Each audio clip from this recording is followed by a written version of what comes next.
Very good evening, dear friends. Today we are going to talk on very important points of Keynesian theory, that is saving function. Okay, तब तक हमने consumption function के बारे में देख लिया था। तो कंजम्पशन और सेविंग दोनों इनकम पे डिपेंड होते हैं। अब ये अलग कहानी है कि कंजम्पशन कब और किस तरीके से बढ़ता है और सेविंग कब और किस तरीके से बढ़ता है।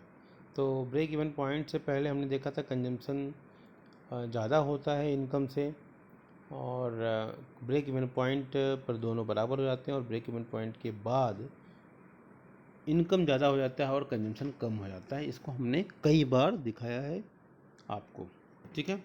और सेविंग की कहानी भी इसी तरह है, जो कि आप जानते हैं कि इसको थोड़ा सा एक स्लाइड में अगर बना दूँ तो अगर हम देखें इनकम के दो भाग हो गए। y इज इक्वल टू, यहाँ इज इक्वल टू है c प्लस एस।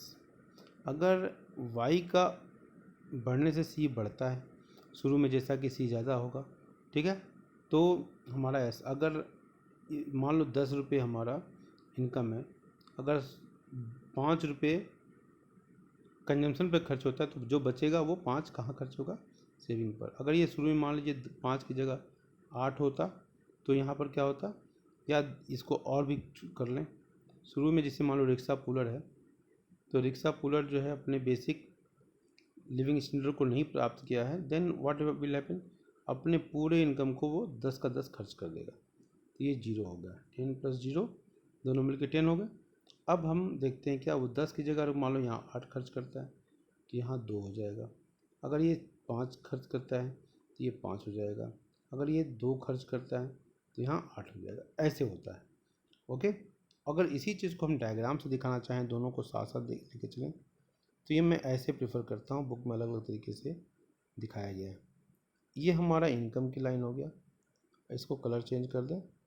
ये हमारा कंजम्पशन की लाइन हो गई, ओके। इनकम की लाइन का जो है ना, ये थोड़ा गड़बड़ हो गया, ये इनकम की लाइन, ओके, ये वाई है। अब ये कंजम्पशन की लाइन हो गई।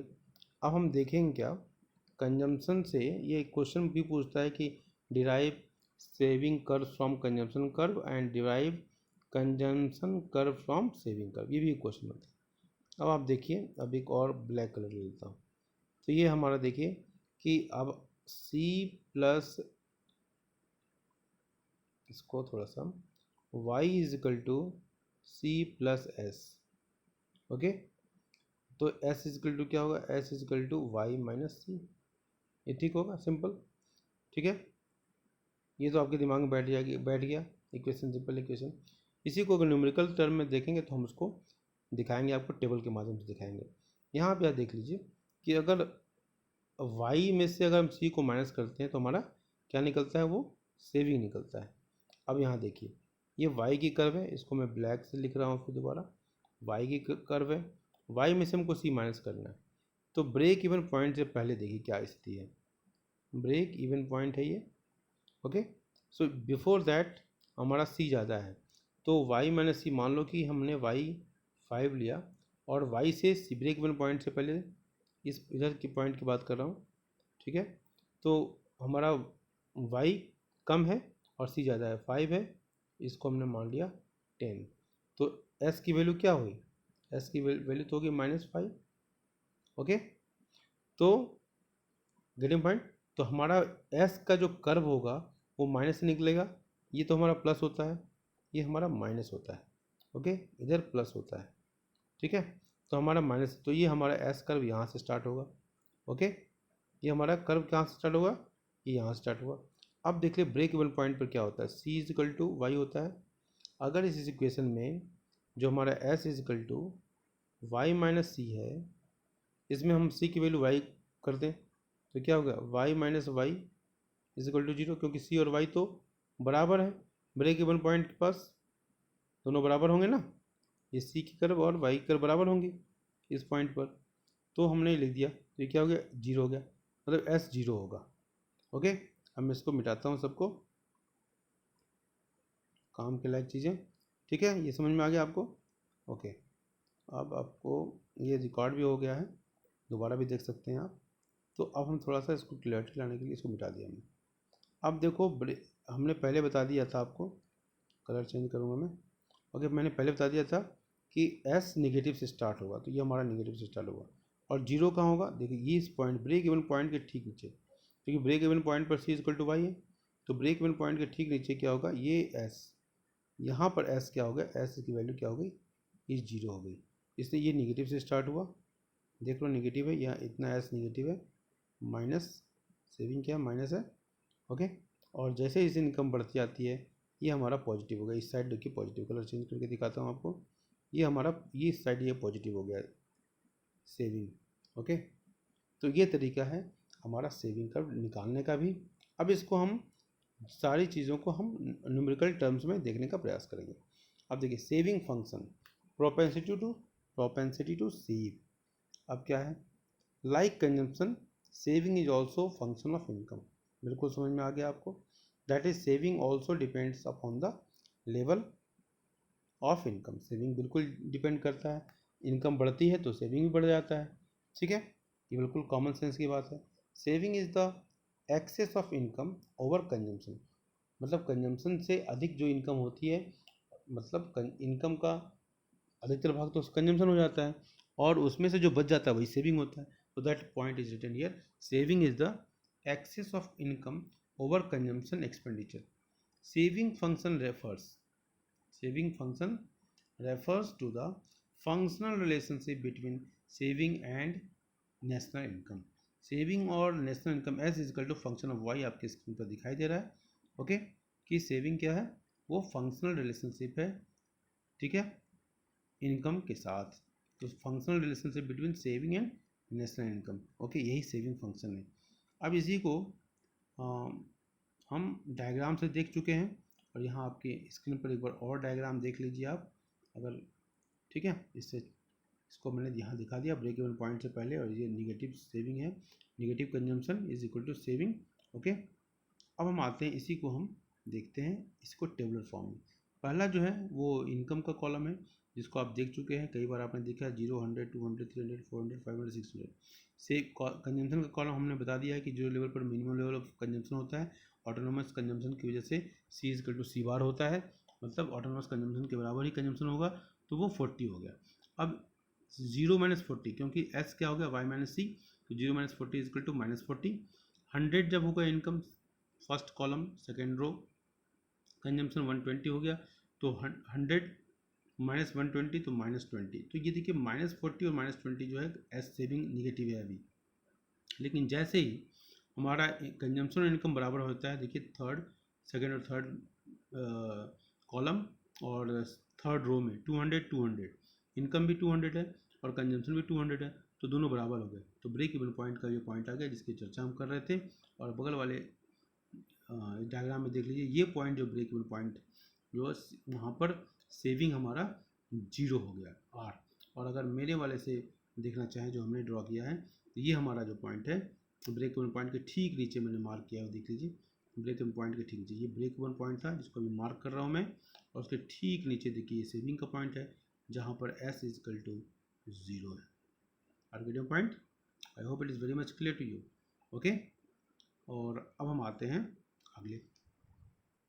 ओके, तो इस तरह से आप समझ सकते हैं कि ये 400 पर बढ़ता गया, तो जब धीरे धीरे देखिए 20, 40, 60, 80 ये सेविंग का है, अब वो पॉजिटिव आ गया, जो कि हमारा इधर आप देख सकते हैं, इस बगल के डायग्राम में भी देख सकते हैं, क्योंकि एस आर एक्स का जो एरिया है ब्रेक इवन पॉइंट के राइट साइड, ये हमारा पॉजिटिव है, वो हमारा एरिया है 20, 40, 60 और 80 सेविंग फंक्शन का, आप देख सकते हैं। तो इस तरीके से हमारा सेविंग फंक्शन का जो बिहेवियर देखा। अब इसका इम्पॉर्टेंट ऑब्जर्वेशंस क्या है, इसको देखना है। ये बहुत ही इंपॉर्टेंट क्वेश्चन यहाँ से निकल कर आता है। Important observation from the saving schedule and saving curve. Schedule का टेबुलर प्रेजेंटेशन जब होता है तो वो शेड्यूल बन जाता है। तो starting point of saving curve का क्या होगा, निगेटिव होगा, जैसा कि आपने देख लिया। Saving curve start from point S and Y axis, ठीक है, indicating that there is negative saving equal to amount of autonomous consumption। तो ऑटोनोमस कंजम्पशन के अमाउंट के बराबर। अब इसको मैं थोड़ा सा आपको दिखा दूं कि आपको क्या कहना चाह रहा है। हम एक ही डायग्राम पर हमने दिखाया था और वही ब्यूटीफुल है। अब इसको मैंने दोबारा बनाना पड़ेगा, तो मैं बना रहा हूँ आपको। देखिए ये हमारा क्या है, ऑटोनोमस कंजम्पशन। ये हमारा क्या है, ऑटोनोमस कंजम्पशन सी बार। उसी अमाउंट के बराबर ये निगेटिव होगा। हम यहाँ पर दिखा देते हैं, ये break even point, break even point ये हमेशा S curve break even point से पास हो। तो ये जो है ना, इसको कलर बदल देता हूँ, ये ब्लैक कलर में जो ब्रैकेट वाला साइन लगाया है मैंने, ठीक है, तो ये दोनों बराबर होंगे। तो यहाँ क्या, माइनस सी बार। माइनस सी बार का मतलब क्या हुआ, सेविंग निगेटिव। माइनस सी बार का मतलब क्या हुआ, सेविंग निगेटिव। ओके, तो सेविंग जो होगा वो निगेटिव है, और वो किसके बराबर है, वो कंजम्पशन के बराबर है सेविंग, और सेविंग क्या है, निगेटिव है। ओके, तो आपको समझ में बिल्कुल आ रहा है, मुझे पूरी उम्मीद है। तो start from negative area, okay, on Y axis, indicating that there is a negative saving equal to amount of autonomous consumption when national income is zero. Okay, ठीक है। अब आते हैं दूसरे पॉइंट पर, slope of saving curve is a positive slope, क्योंकि income के साथ उसका रिलेशन क्या है, पॉजिटिव है, मतलब बढ़ता है इनकम तो सेविंग बढ़ता है, इसलिए स्लोप क्या है, वो पॉजिटिव है, which indicates the positive relationship between the saving and income. समझ में आ गई बात। ब्रेक इवन पॉइंट पर देखिए क्या होता है, एस जीरो हो जाता है, उसको मैंने दिखा दिया आपको, आप पीछे बैक करके रिवर्स करके दोबारा देख लेना। Saving curve crosses the X axis at point R, वो आपके डायग्राम से दिखाया गया है कि पॉइंट आर से वो क्रॉस करती है, which is known as break even point. At this point saving is zero और consumption is equal to income. मैंने दिखाया है कि जस्ट हमारे कंजम्पशन के नीचे देखो, ये हमारा ब्रेक इवन पॉइंट है जहाँ पर saving is equal to income, उसके ठीक नीचे ये हमारा एस का पॉइंट है, S is equal to zero, ठीक है, जहाँ पर सेविंग क्या है, जीरो। ये किसके नीचे है, ब्रेक इवन पॉइंट के ठीक नीचे। ओके, इसी बात को यहाँ कहा जा रहा है, ध्यान से देखेंगे कि ब्रेक इवन पॉइंट पर क्या है, S is equal to zero, saving curve crosses the axis at point R, the वही जो जहाँ पर एस जीरो होगा वहीं पर क्रॉस करेगा, which is known as break even point. As this point saving is zero और consumption is equal to income, ठीक है, and positive saving after the break even point saving is positive. तो ठीक है, ये हमारा सेविंग कर्व के ऊपर, सेविंग फंक्शन के ऊपर। ओके, अब दूसरा हमारा है types of propensity to save. तो टाइप्स, जैसे हमने कंजम्पशन के बारे में पढ़ा था कि सी के दो पार्ट हैं, उसी तरह हमारा इसके बारे में भी यही है कि सेविंग के बारे में भी ये इसके भी दो पार्ट हैं, सेविंग। तो सेविंग फंक्शन हमने S is equal to function of Y देख लिया, ये देख लिया, जैसे हमने देखा था C is equal to function of Y, इस तरह एस भी फंक्शन है। अब एस के दो कंपोनेंट, वहाँ पर भी देखा था हमने एपीसी और एमपीसी, यहाँ पर क्या होगा, एपीएस और एमपीएस, ठीक है, इसको देख लें। हमने सी के बारे में देखा था, सी के दो एपीसी एमपीसी, और ये क्या था, सी बाई वाई, ये क्या था, delta C by delta Y. Okay, similarly S का भी क्या होगा, एस के दो कंपोनेंट एपीएस और एमपीएस, एंड एपीएस क्या हो गया, एस बाई वाई, बिल्कुल क्लियर हो गया, delta S by delta Y. देखो कितना आसान है, इज इट ईजी और not, yes, very good. Okay, चलिए, तो इसको हमने अब ये देख लेंगे, हमने पहले देख लिया है एवरेज प्रोपेंसिटी टू सेव कैसे, चूँकि वो निगेटिव से स्टार्ट होता है इसलिए निगेटिव से स्टार्ट हुआ, जैसे उसमें निकालते हैं हर एक पॉइंट पर हम निकाल सकते हैं एस और वाई का रिलेशनशिप। यहाँ पर उन्होंने दिखाया है, देखिए मैं इसको बना दूँ आपको, डायग्राम पहले एक्सप्लेन कर दूँ। अब देखिए सेविंग कर्व आपको मालूम है कि कैसे होगा, सेविंग कर्व कहाँ से स्टार्ट होगा, निगेटिव से। ये हमारा पॉजिटिव साइन है, ये हमारा निगेटिव होता है, ये हमारा पॉजिटिव होता है, ठीक है, यहाँ पर हम एस लेते हैं, यहाँ पर हम वाई लेते हैं। सेविंग कर्व कहाँ से स्टार्ट होना, निगेटिव से, निगेटिव इधर है, यहाँ से स्टार्ट होगी।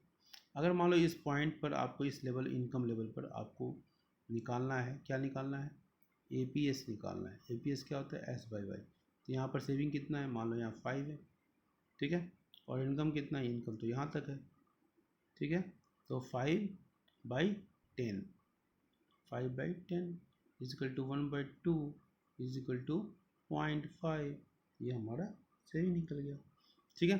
इसी तरह अगर यहाँ निकालना है किसी पॉइंट पर, यहाँ पर क्या होगा, सेविंग क्या है, निगेटिव है, माइनस, ठीक है, माइनस निगेटिव है तो -3, ओके। अब यहाँ पर इनकम क्या मान लो 2 है, तो ये हो गया, तो एपीएस क्या हो गया, ये निगेटिव हो गया, ओके। अब हम आते हैं, इस तरीके से हम निकाल सकते हैं। अब हम यहाँ पर आते हैं, देख लीजिए, पहला कॉलम है इनकम, इनकम बढ़ रहा है, इनकम 0, 100, 200, 300, 400, सेविंग क्या है, पहले -40, ठीक है, माइनस से स्टार्ट हुआ। एपीएस चूँकि वो 0 है, इसलिए एस और वाई में चेंज कुछ नहीं होगा, इसलिए यहाँ अनडिफाइंड हो गया, इसे डैश पुट किया हुआ, इसको याद रखना पड़ेगा, ओके। अब इनकम 100 हो गया, फर्स्ट कॉलम देखेंगे, इनकम 100, सेविंग क्या हुआ, अभी भी माइनस है, तो एपीएस क्या है, एस बाई वाई, तो -20 बाई वाई 100, -20 बाई 100, तो ये -0.20, वाई कितना है, 200 हो गया, एस कितना है, 0, तो S by Y 0 by 200 equal to 0, तो एस की वैल्यू क्या हो गई, अब ब्रेक इवन पॉइंट के हम नीचे आ चुके हैं क्योंकि यहाँ पर 0 आ गया, ओके। अब हम आते हैं, इनकम 300 हो गया, तो सेविंग क्या हो गया 20, अब ये पॉजिटिव हो गया सेविंग, ठीक है, तो ये 20 बाई 300, ये 0.067 और ये 0.10। हम क्या देखते हैं, निगेटिव होता है, एपीएस की वैल्यू निगेटिव भी हो सकती है, 0 भी हो सकती है और 1 से कम ही है, ठीक है। तो ये हमारा, हमने इसको एक्सप्लेन करने का प्रयास किया और एक बार आप इसको देख लेंगे, ठीक है, एक बार डायग्राम अभी आप देख लो, ओके। तो ये इसका, अब इसका हम एक्सप्लेनेशन जो आउटकम है उसको देखना पसंद करेंगे। तो इसका important points about APS, APS के बारे में इम्पॉर्टेंट पॉइंट, जैसे एपीएस सी के बारे में आपने देखा, एपीएस कैन नेवर बी 1 और मोर देन 1, एक से ज़्यादा नहीं हो सकता और एक भी नहीं हो सकता, एपीएस कैन नेवर बी 1 और मोर देन 1, इंक्रीमेंट जो इनकम है, इनकम बढ़ने का पूरा भाग बचा लेगा, ऐसा नहीं है, कैन नेवर बी 1 और मोर देन, एक से ज़्यादा नहीं हो सकता, इनकम का से ज़्यादा सेविंग तो कभी हो ही नहीं सकती, एक से ज़्यादा होने का मतलब क्या है कि एस बाई वाई, मतलब सेविंग से ज़्यादा इनकम हो, सॉरी, इनकम से ज़्यादा सेविंग हो तभी वो एक से ज़्यादा होगा।